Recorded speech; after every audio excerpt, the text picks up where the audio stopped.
If you can't feed 100 people, then feed just one, was one of Mother Teresa's favorite lines of exhortation. Korr is a desolate desert in the northern frontier district of Kenya. The people are nomadic herdsmen whose lives revolve around water.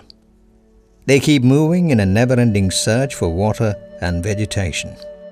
The Salesian Mission of Korr in the Kaisu Desert was established in 1980.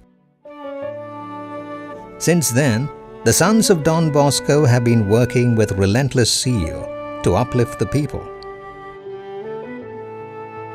It has not rained in Korr for the past 2 years. The rainy seasons have come and gone without offering any respite, leaving the region in the unrelenting grip of a devastating drought. It has destabilized the life of the people. Nothing grows here.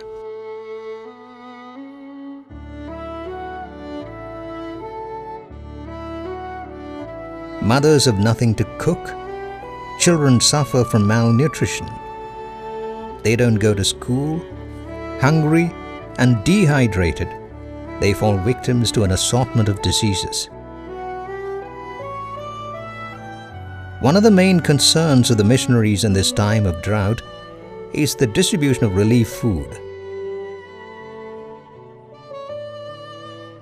They focus on reaching the most vulnerable groups, particularly women, children, the elderly, and those with disabilities and sickness. On a very hot afternoon, the vehicle of missionaries pulled up at a remote manyata, meaning a village. Soon, a number of children and elderly people came flocking around, hoping to get something to eat. As usual, the sisters started attending to the children and distributing medicine, and the Salesians supervised the orderly distribution of food. Eventually, a teenage girl came into focus. She was shabbily dressed, looked awfully dirty, and was carrying a child. On closer observation, it was noticed that she was carrying not one, but 2 babies. Obviously, these were not her children. She was mothering someone else's children. Observing her further, it was evident that she was herself a mentally challenged girl, but she was proving a mother to the children clinging to her. Cameras do not lie.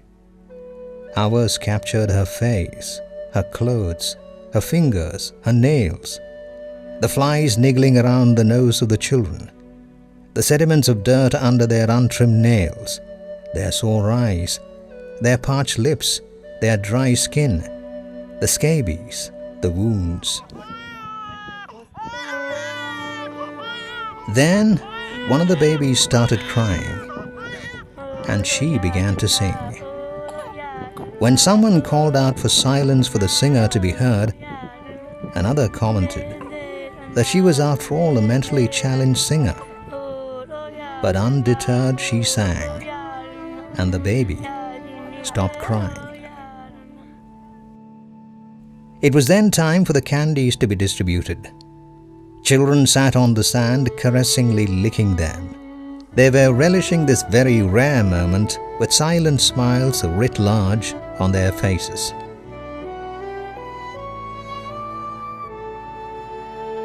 The mentally challenged singer, too, had one in her hand.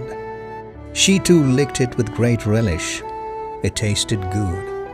Then, like any caring mother, she shared her joy with her babies. A little sweetness for their dry lips.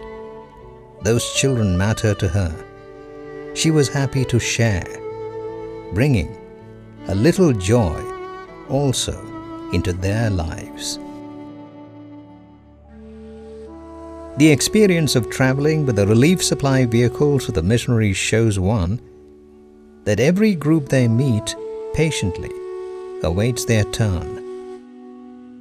A tiny piece of candy gave them a moment of joy, and the star among them was a mentally challenged, differently able girl with the 2 babies clinging to her. She shared the little she had received with a great motherly heart.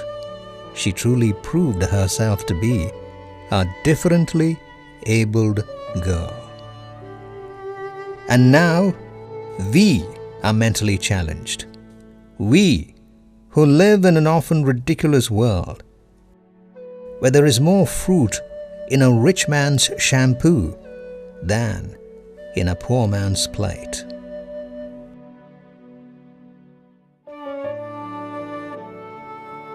The people of Korr are grateful for the support they receive and still believe that there is no drought of kindness in the world.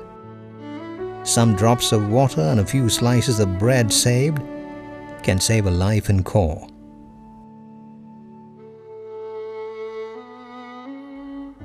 Kindness and mercy are twice blessed. They bless him that gives and him that takes. When I was hungry, you gave me to eat.